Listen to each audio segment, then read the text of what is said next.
You are listening to America's Best Shops podcast, a show created to inspire shop owners to achieve optimal success in their business. I'm your host, Brad Kilgore, best-selling author of the book Double Your Custom Shops Customers. I'm also the founder of Custom Shops Marketing, a leading digital marketing agency that works specifically with automotive, RV, and motorcycle shops. On each episode, I sit down with industry leaders to talk about their processes, lessons they've learned, and how to find success in the industry. All right, hey everybody, it's Brad Kilgore here with America's Best Shops. And for today's episode, we are checking in with Janell and Antonio from Prada Motorsports out in the Clearwater, Florida area. How are you guys doing today? Good. How are you? Doing good, doing good. So we've talked a little bit, but tell me a little bit about your shop and how you got started and kind of what drives you to be in the motorcycle repair space. Well, our shop is basically a small mom and pop shop. I'm basically the one that does everything, and she does all the marketing and YouTubes and TikToks and all that. And basically, since I first started back in what was it, '07 or something like that, 2007, I've always worked in a lot of dealerships with imports and stuff like that. So I was never really stuck to one brand, Okay. and so I kind of took that into what I do now. So it's basically everything. We do Harleys, imports, off road, on road, jet skis. It's not a steady, strict. I only do Harleys. I only do Hondas or We're Suzuki's. pretty inclusive. Yeah, I take care of everybody. That's awesome because some shops are strictly Harleys only, or obviously you got ones that are just going to do the watercraft or that type of Yeah, thing. But no, that's good. I mean, you guys are right by the ocean anyway, so I'm sure you probably have a lot going on with sea-doos and that kind of stuff, right? yeah, Sea-Doos and a lot of Yamahas. Okay. Yeah, I was telling Janelle that my wife and I, we used to have big Yamaha cruisers. I had a 1600 Roadstar and she had 1100 V-Star, and we rode the heck Yeah, out of those things. And good bikes, man. Good bikes. yeah, Last for a long time and not a lot of problems, really. yeah, that was the thing. And honestly, the way we had them, they were chrome and leather, and they didn't have no branding. Most people didn't know the difference what they were anyway. Yeah, same thing. Once when I had my Honda VTX 1800, Uh-huh. I'd pull up and everybody would see it and like, "Oh, what Harley is that?" I'm like, "Nah, it's a Honda, guys." Yep. you Exactly. know, And no leaking, no problems. no leaks, no problems. The That's one right. who's narrow nose, and then Yeah, Yep. Yep. So yeah, I always say, some people are just dedicated, some people, riders, whatever, they're like, oh, it's Harley or nothing. It's like, just riding good bikes, whether it's like you say, whether you're on the water, whether you're on the road, or you're off road. I mean, I just like to go. yeah, whatever it is, man. some Two wind wheels, therapy. two wheels or two wheels doesn't matter what it is. That's right. That's right. So about 2007, you started really getting into working for different places and that type of thing. You didn't have your own jam at that point, right? No, no, I was fresh out of school. I just had graduated MMI, picked up a job, thanks to my aunt at one of the dealerships right by the house.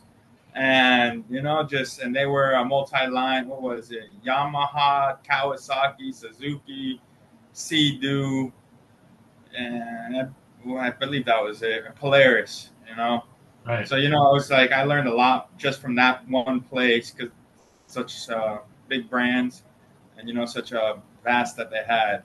And then just from there, just hopping around to other mom and pop shops or other dealerships. I worked at what was it, Rick Case Honda Uh-huh. for a while, and that's a single line Honda dealership. So I learned the Hondas very well at that place. And then just He did a couple rallies too, which was cool. yeah, that's how I learned got into the Harleys. I did a rally up in Sturgis one year. Yeah, I just drove by. I didn't even know the rally was happening. It's crazy. I was just traveling the country on the bike, and I pulled up. I asked the dude how much for an oil change on my bike. He told me $380. I was like, "Yeah, you crazy." So and then I gave the dude my number if he needed any help, and I just went about my travels. And about a week later, he called me when I was out in where was it, Yellowstone, and he's like, "Can you be here? One of my guys got arrested. I need you for the rally." I was like, "All right, I'll be there. I'll be there." I know how to do at that point, I really only know how to do the minor things. Right. But man, I learned so much at that rally with the type of work that we were doing at that shop. It was crazy. Oh, I'm sure. I'm sure. Yeah. What year was that at Sturgis? I've only been once, and I think everybody should go at least once. Oh, at least once, man. That was my first year. I would say it was 2017. Okay. 2017. I had quit my job at the Honda dealership, just hopped on the bike and just Screw it. Let's screw go. it. Let me Let's ride. go cross country. Let me Yeah. ride cross country and see what happens. And Yeah. ended up in Sturgis and learned about Harleys and how much the Harley guys spend and all this. And I'm just like, man, these import guys ain't spending money like Harley dudes do. Well, doesn't HD stand for $100? $100 minimum That's just to open up the toolbox. just to open the toolbox. That's true, man. That's funny. Yeah, I And then, believe it was 2004. I went to Sturgis. 2004? Yeah. 17 was my first year, and I did that. Ended up, the dude that I was working with ended up liking how I worked, and he's like, "I got a spare room at the house in Denver, so you want to come work?" And I'm like, Yeah. I got nothing else. So we threw my bike in the trailer and closed up shop at the end of the rally and headed to Denver and helped him open up a motorcycle bar out there, out Yeah. in Golden. Okay. Yeah. Yeah, I've probably been there. I've been out in Denver for 30 plus years. So, Yeah, you probably know his shop. Or the bar is Dirty Dogs. Dirty Dogs, I've been there. Yep. Yeah, Dirty Dogs. That's his shop. Yeah, that's a Mark. cool place. Yep, I have been there. Yeah, They I got live music. Yeah. helped them open up that shop. I did a lot of cleaning and moving. All the Not motorcycle related. not but- motorcycle related, but another thing I learned how to open up a bar. Yeah. Oh, yeah. He had me there the whole time, living with him, so I knew, everything he did. From buying new sinks and new stoves to remodeling the place for for opening up and his actually his knucklehead on behind the bar, the Denver knuckle. That was actually my idea. Okay. Yeah, I told him, hey, can you get your buddy, since you know him, that has the knucklehead? We take that and stick it behind the bar, and that's where it's been ever since. It's like a whole different lifestyle. My family and I, we owned a bar in Montana for many years, and I ended up running it for 3.5 years in Butte, Montana. And it's just a whole learning experience, man, running a bar or working at a bar. Yeah, Yeah, I learned a lot. There was a lot of stuff I had no idea until I got there, especially, in Montana, it was like, there was a lot of, how would I call it? Like traditional things and shake a day with the dice and this, that, and, you do this and then they get a free drink. And I had no idea, but I learned, yeah, but, yeah, Dirty Dogs is cool. I've definitely been to that place, seen live music there. yeah. It's I looked up their YouTube not too long ago, and it's changed completely from when I first started working there and helping him out with that one. Well, I got a cool setup because it's kind of indoor, outdoor, Yes, it's indoor, outdoor now, and it's everybody knows it in the area as the motorcycle bar to go to, and Yep. So that's on the weekend it's happening, has the live music and all that. 100%. Yep. Yeah. So yeah, that's cool. It's a small world. We have some things in common, so that's cool. Yeah. So we'll shift gears a little bit. Obviously, my background is online marketing, and I've been doing it for about 18 years now. And we've helped a lot of shops and worked with a lot of types of businesses over the years.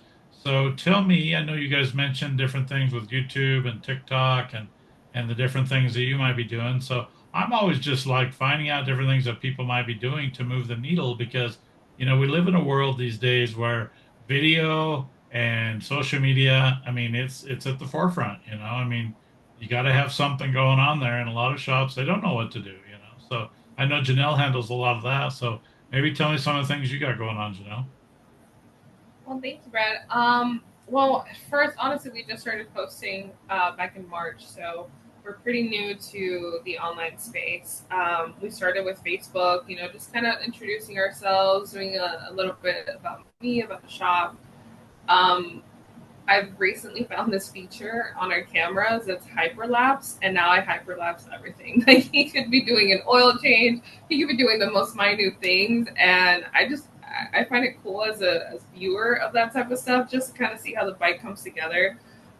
First of all, how it's taken apart, and then how it comes together after that, and to see him like the smallest details, maybe like weighing out a part because that's going to make a difference between it running and not running.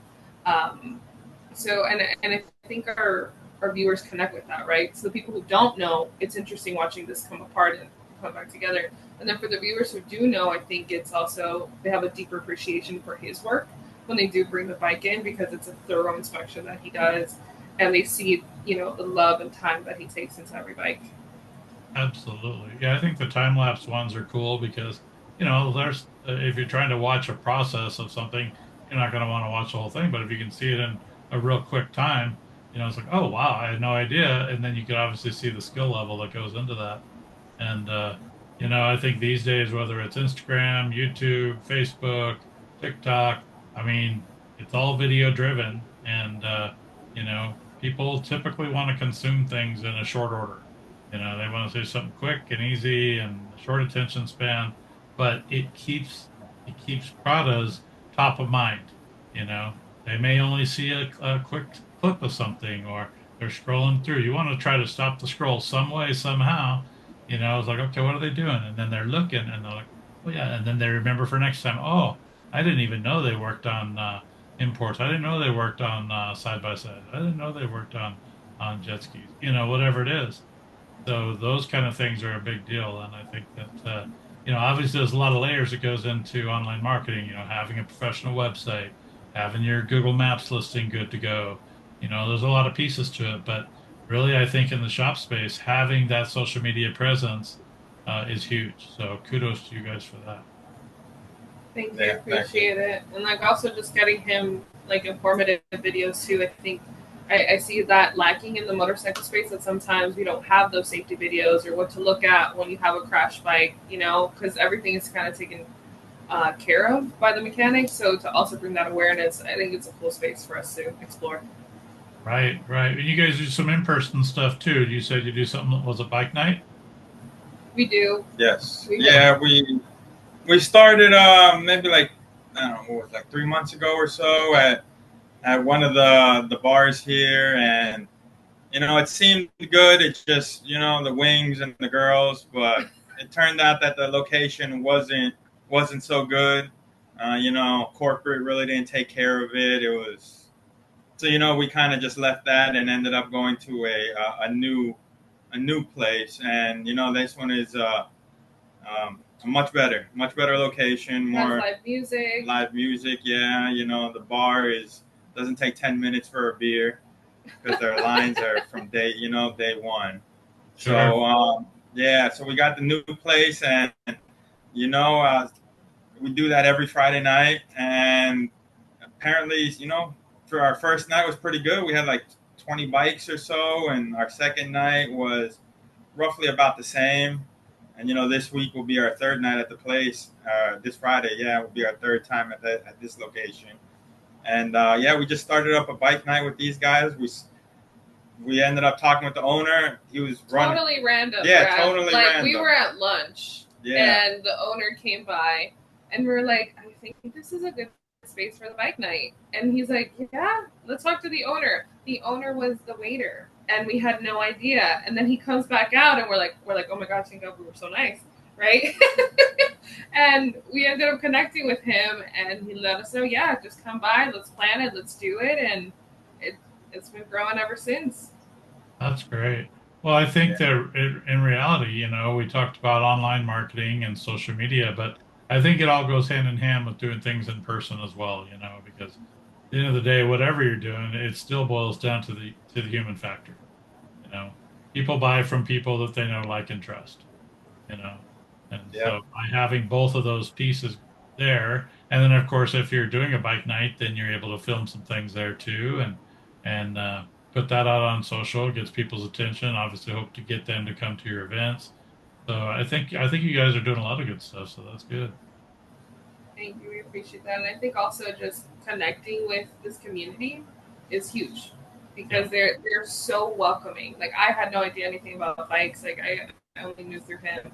And everyone has been just so welcoming, so open. So like let's ride, let's do this. And I think that's pretty unique in the biker community. yeah, yeah. I would agree with that. So where do you see Antonio? Where do you kind of see, or what is your vision for your shop for the next few years, long term? What do you think? Yeah, I'm hoping to eventually branch into the sales. I do have some bikes for sale, and a lot of it's mostly consignment with a lot of my customers that are just trying to get rid of what they got. But trying to branch out into the sales, get my dealer's license, and then hopefully with the dealer's license, be able to finance people through banks, and then just try to move on to that point, and then be able to go to the auction and buy bikes and fix them up, whatever, flip them, and then Right. we're doing the same thing I'm doing basically, and Like a full service shop, but also this is a place where you feel comfortable buying a bike because we fix it up for you. If there's anything, we're upfront with the inspection. Like that's always been the vision. yeah, and it's not like some other shops. My shop's always open if you want to come in and At whatever see time, me, yeah. yeah, whatever time, see me working on whatever or talk to someone. Like right before we just got on, I had a customer dropping off some lower fork legs for some big project that we're working on for him. And I ended up talking with him a little bit, and I talk to my customers. I don't just fill out the paperwork, give me your bike, get out of here. Right. We end up talking, and a lot of my people, we know what's going on in their families and Yeah. what's going on with their lives. They keep coming, and we always talk. Well, I've been around a lot of business owners and shops and what have you for many years. I owned my first business in 1987. So I mean, the whole thing what you're describing is where you care about people, you treat them how you want to be treated. I mean, that's how it works. That's how businesses stay in business. So Yeah, people keep coming back. yeah, it's basically how I do it. If I were in their shoes and I came here, how do I want them to? How would I want to be treated? 100%. 100%. So, can you think of any words of wisdom or what have you now that you've been around the shop space for a lot of years? You've had your shop for quite a while. Tell me if somebody said, "Hey, you know what?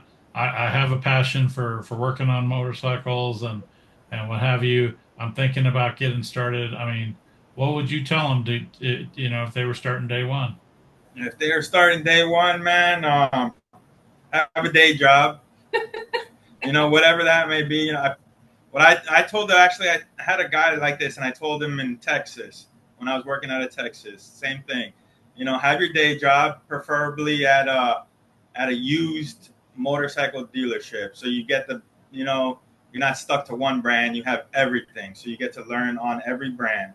And then at nights, you work out of your house, Yep. out of your garage. Work out of the garage, till you get to the point where, okay, now I can afford a lift. Let me buy one lift. It might be a Harbor Freight lift. You might get lucky and get an airlift off of Facebook or Marketplace or something, and Yep. then just slowly, while you're doing your day job, you're working till 1 o'clock in the morning in your garage, rinse, wash, repeat. Or a storage unit because he did that too. I worked out of a storage unit, got lucky, and some of the storage units I were working in, I got cool with the people running it, and they just let me do my thing. So you just work out of the house or a storage unit, and work while you can out in between work and stuff, and slowly build up all the tools you need. And then once you get to a certain point, then maybe take that leap and get a warehouse. Don't go too big. Keep within your your means. budget, your means, but you still got to get to that, that size where you can still fit 10, 15 bikes in there at a time. Oh, yeah. So it's just work your way up slowly and buy. You're going to have to spend a lot of money on tools, a lot of money on equipment. But once you have it, and gets paid off, You're good. You're good. Now it's a clientele. Yeah. Facebook Marketplace. That's where I got everything I have. That's right. People buy tools at full price and then they end up selling them. Yeah. You let them take the hit and then you just lowball them on there and hopefully they accept and you just hit everybody with the number you're looking to spend. Eventually you'll find someone that says, come get it. Yep. Brad is the king of Facebook Marketplace. Like, you have no idea. And that's such a great resource, too, in getting work, connecting with people. So yeah, that's another thing. When I first started, I can't really do it anymore because Facebook flagged me. But Marketplace, if you can figure out how to advertise on Marketplace without spending money and the proper words to use so it doesn't get pulled up. Keyword, the proper words that doesn't get flagged as selling labor. You can make, you can do very well just off of Facebook Marketplace and your local Facebook groups. That's right. That's how you start there and just work your way. There you go. There's the tip of the day for the new guys getting started, man. Antonio, firsthand. Just those keywords. So the algorithm, or the robot checking those. Let me check what he's trying to sell. Doesn't flag you for you're selling labor because they need to make their money. I get it. That's right. That's right. Well, I think that you hit it on the head in a lot of areas. With how you run your business and how you got started, and just how you're able to help a lot of people. And I think this has been a good little episode. So I appreciate you guys coming on. And anything else you want to share before we wrap? Thank you so much for having us. And if you can, check out our socials, we do that bike night at Whiskey Wings down in Largo. And we do have our Facebook group as well that we're a part of, Tampa Bay Motorcycle Riders. Just check us out. We want to meet you guys. Truly, we do. Okay, so the group is Tampa Bay Motorcycle Riders? Yes, that's the group that we're a part of, and that's the group we're trying to grow. Yeah. Okay, and then what's your website again? Prada Motorsports.com. I think www.pradamotorsports.com. Perfect. Well, I recommend anybody in the Clearwater area give you guys a call, reach out, and I feel that you guys will definitely take care of them. So I appreciate y'all being on the call on our show today. So this will be a wrap for America's Best Shops, and we'll catch everybody on the flip side.